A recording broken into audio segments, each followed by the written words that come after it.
Chapter 1. The Call to Arms. The Spartan Assembly Hall was a place of austere grandeur, its stone walls bearing witness to centuries of deliberations and declarations. King Leonidas stood at the center, his broad shoulders squared against the weight of the news delivered by the herald from Athens. The Persian army, numbering in the hundreds of thousands, was advancing southward, an unrelenting tide intent on consuming Greece. "Xerxes brings fire and chains," the Athenian envoy had said, his voice quivering. "Fire for our cities and chains for our people. He offers submission or annihilation. There is no third choice." The room was silent except for the faint crackling of the braziers. The Spartan council, composed of the city's most venerable warriors and statesmen, exchanged wary glances. Even in Sparta, a city forged in the fires of discipline and war, the scale of the Persian threat was almost beyond comprehension. Leonidas broke the silence. "Then we meet them in the place where fire cannot burn and chains cannot bind." His deep voice carried the weight of authority, but also a calm certainty that cut through the tension like a blade. The pass at Thermopylae. Thermopylae, the hot gates, was a narrow defile between the cliffs and the Aegean Sea, a natural choke point that would neutralize the Persian advantage in numbers. It was the only place where a smaller force could hope to hold back Xerxes' horde, at least for a time. "But we are few," one of the council elders objected. "Even with our allies, we cannot match his strength." "We are Spartans," Leonidas replied simply. "We do not need Tuio." The council deliberated long into the night, weighing the risks. Leonidas listened, but his mind was already made up. The oracle at Delphi had spoken weeks earlier, foretelling that either a Spartan king must fall or the city would be destroyed. Leonidas had accepted his fate then. He would not see Sparta reduced to ashes, not while he still drew breath. At dawn, he emerged from the hall and stood atop the city's acropolis, gazing down at the streets of Sparta. Warriors trained in the Agoge were already moving through their drills, their discipline as ingrained as breathing. Women carried water and food, their expressions resolute. They too knew the stakes of war. Children chased one another, wooden swords clashing in mimicry of their elders. This was the Sparta he loved, a city where every citizen bore the weight of its survival. By midday, the call to arms had spread. Leonidas chose 300 warriors, each with sons to carry on their lineage. These were not just soldiers, they were symbols, the best of Sparta.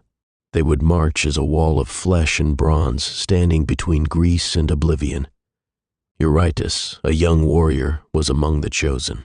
He stood in the courtyard of his home, strapping on his armor as his wife approached, holding their infant son. Her face was stoic, but her eyes glistened with unshed tears.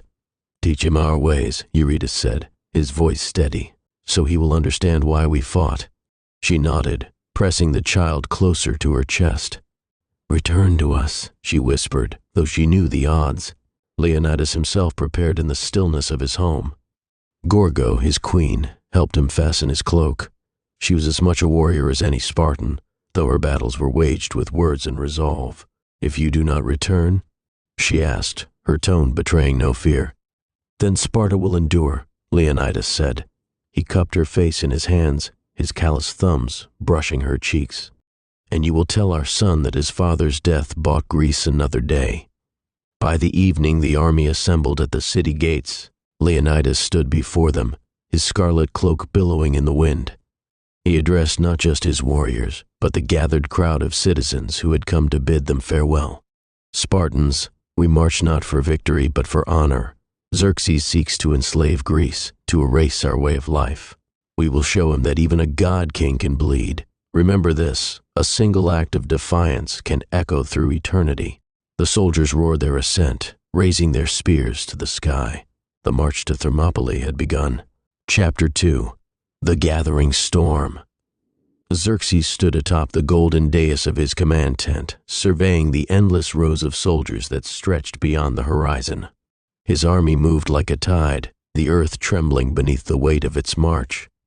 The great king of Persia, self-proclaimed ruler of the world, felt invincible.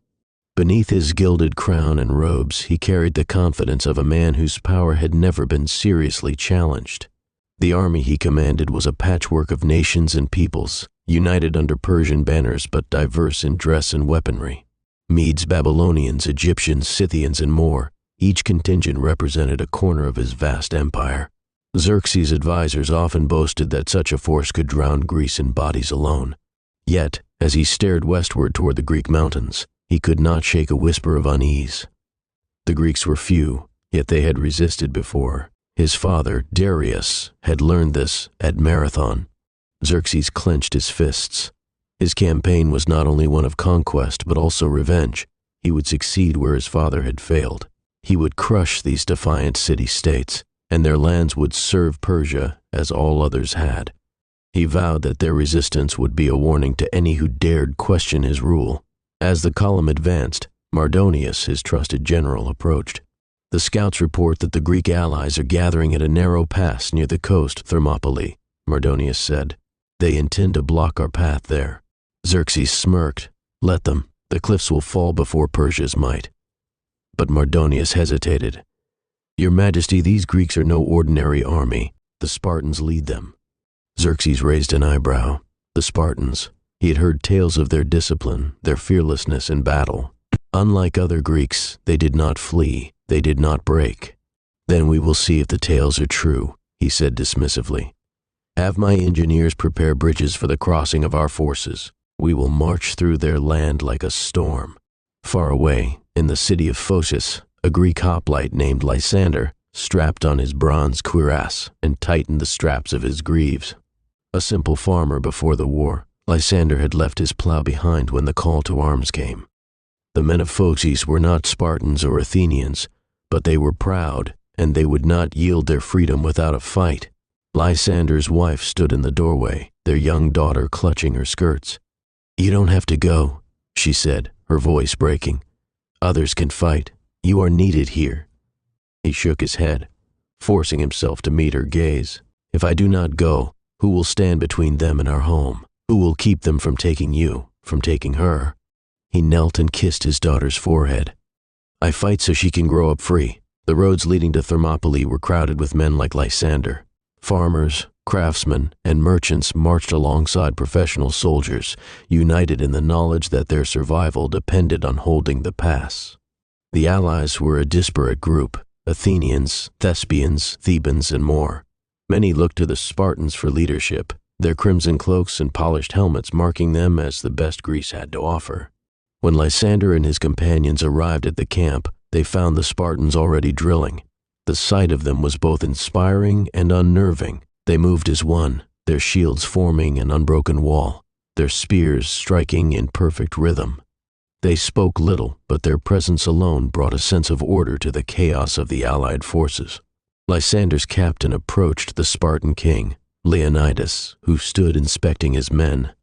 My lord, the captain said, bowing his head, the men of Phocis have come to fight alongside you. Leonidas turned, his piercing eyes scanning the newcomers. His gaze lingered on Lysander, who felt the weight of it like a physical force.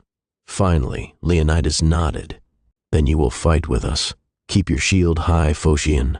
The man beside you depends on it.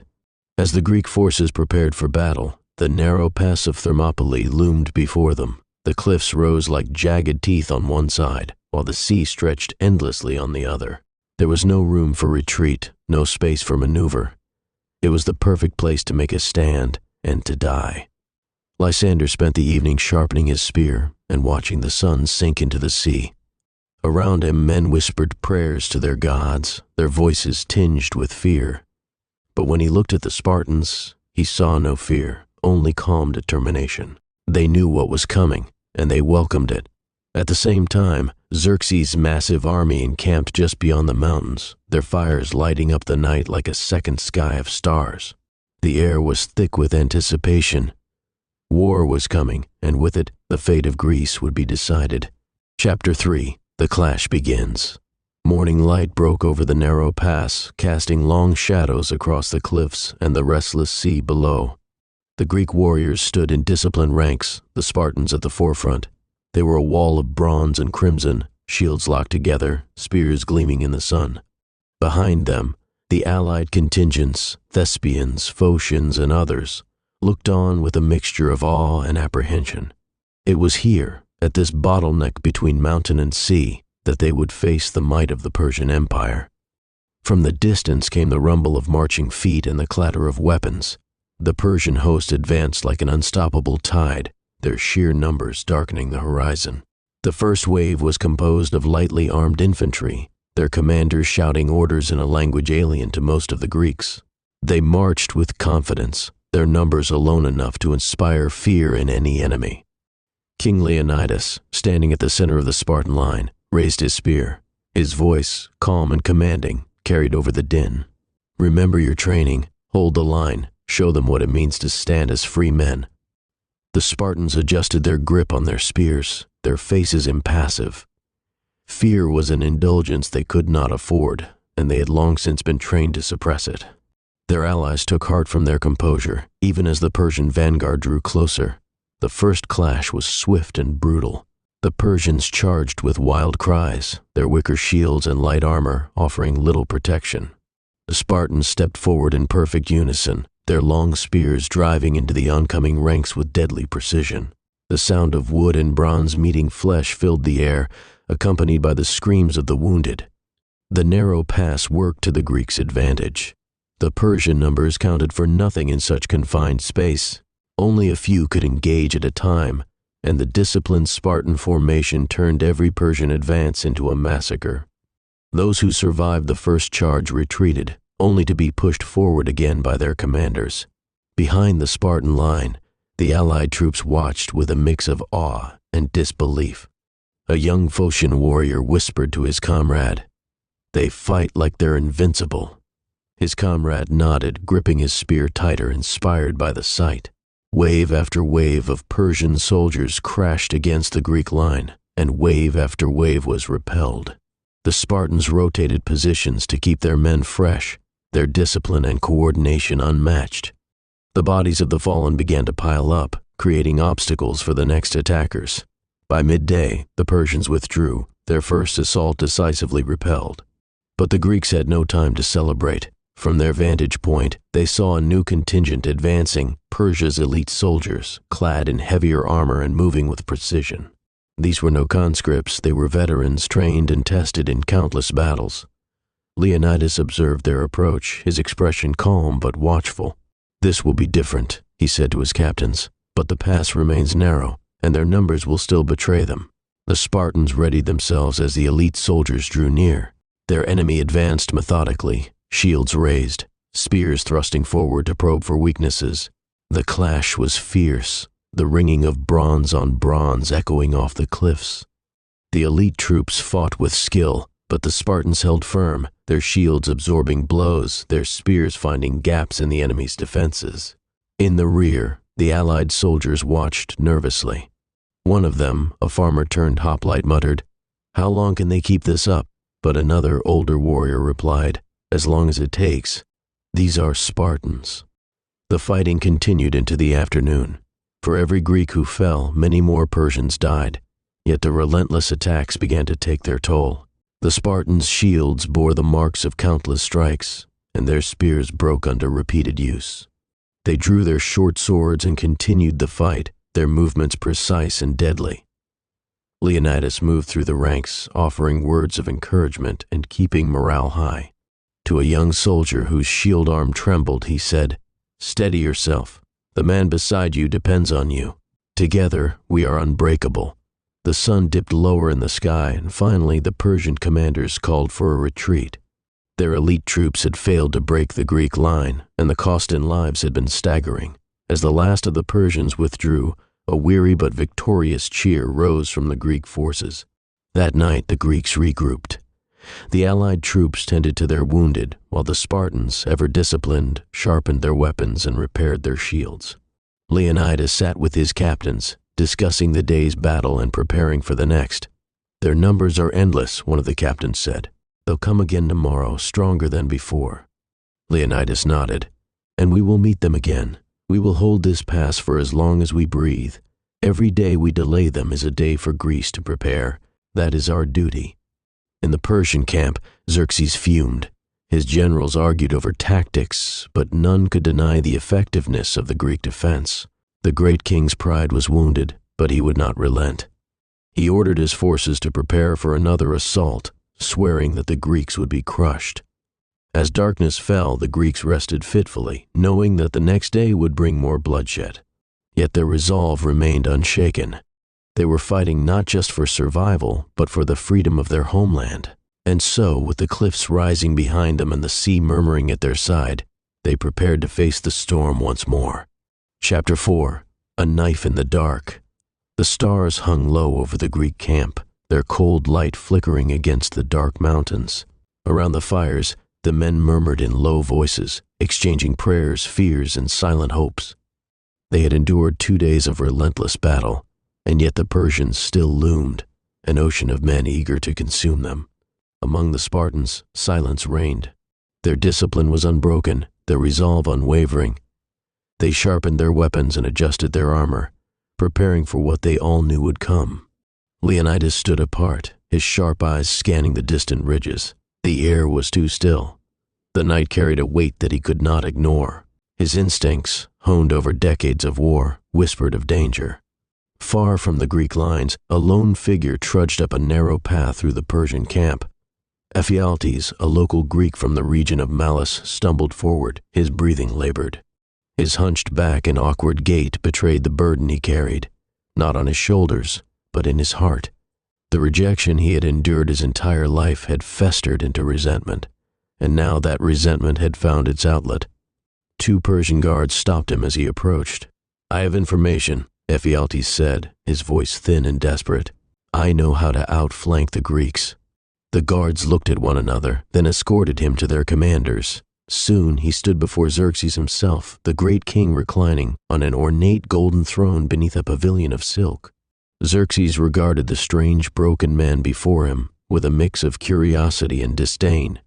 "Speak," the king commanded, his voice cold and imperious. Ephialtes fell to his knees. "There is a hidden path," he said, pointing toward the cliffs that loomed over the Greek position. "It leads through the mountains around the pass. If you send men there, you can strike the Greeks from behind." Xerxes leaned forward, his dark eyes gleaming. "Why would you betray your own people?" Ephialtes hesitated, his fingers clutching at the dirt beneath him. "They reject men like me. They cast us aside. I want to see them fall." Xerxes smiled, the expression more cruel than kind. "And what do you want in return?" "A place," Ephialtes said, his voice trembling. "A place where I am honored, not despised."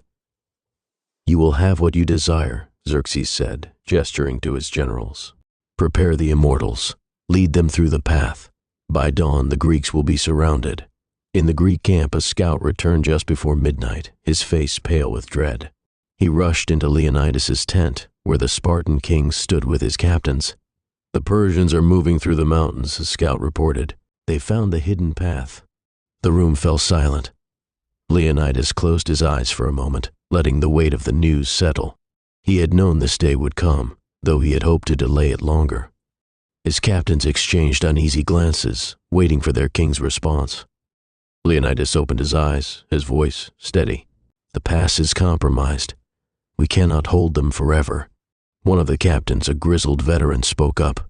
"What is your command, my king?" Leonidas drew in a deep breath. "Send the allied forces home. They must live to fight another day, to carry word of what has happened here. We Spartans will remain." The captains protested. "We cannot leave you." "You can," Leonidas interrupted, his tone firm, "and you must. This stand was never meant to be our salvation. It was meant to be a spark. Go. Prepare Greece for the battles yet to come." Reluctantly, the allies began to withdraw under cover of darkness. Many of them wept as they left, ashamed to abandon their comrades but understanding the necessity. Some refused to leave. The Thespians, led by their own commander, declared they would stay. "We will not abandon our brothers," their leader said. "If we die, let it be here with honor."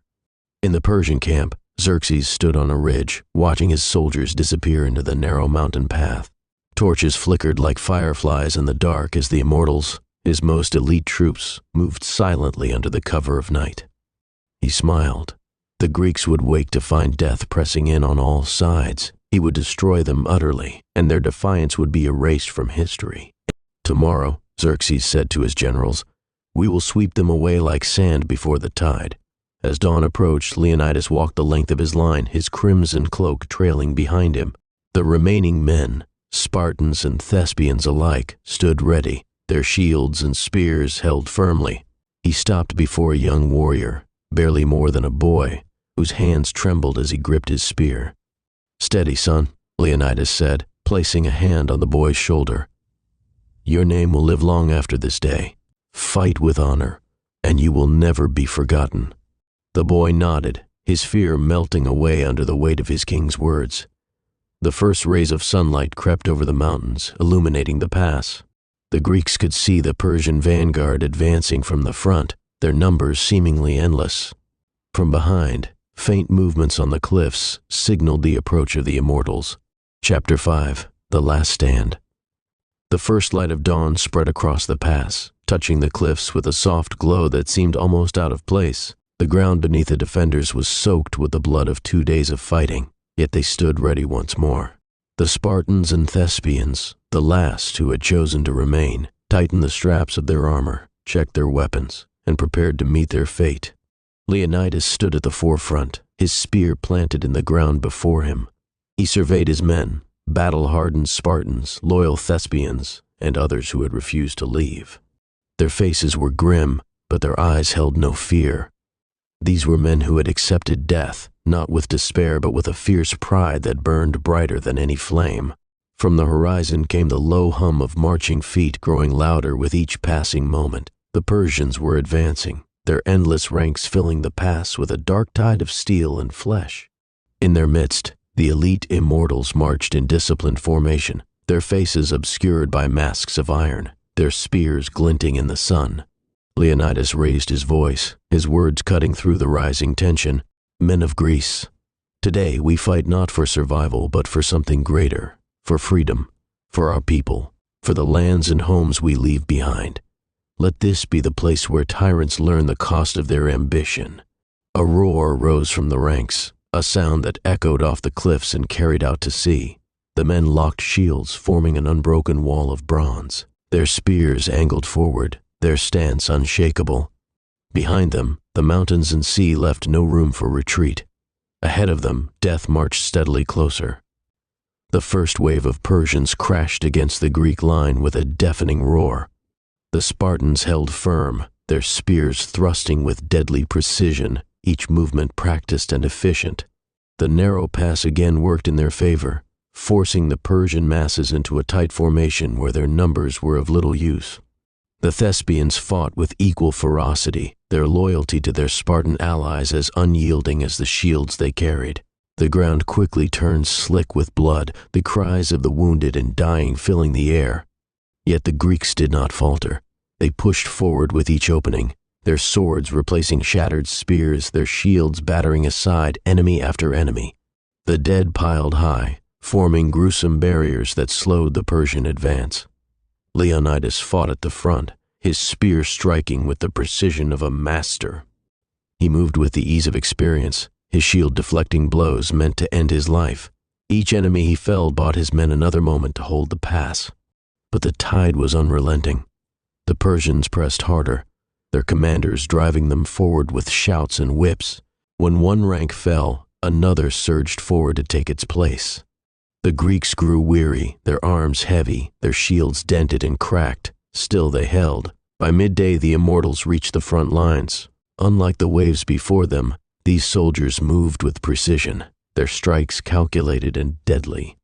The Spartans met them head on, their shields locking tighter, their movements growing even more methodical. The clash of bronze on bronze rang out like thunder as the two elite forces collided. The fighting became a grim, desperate struggle. For every immortal who fell, a Greek joined him in death.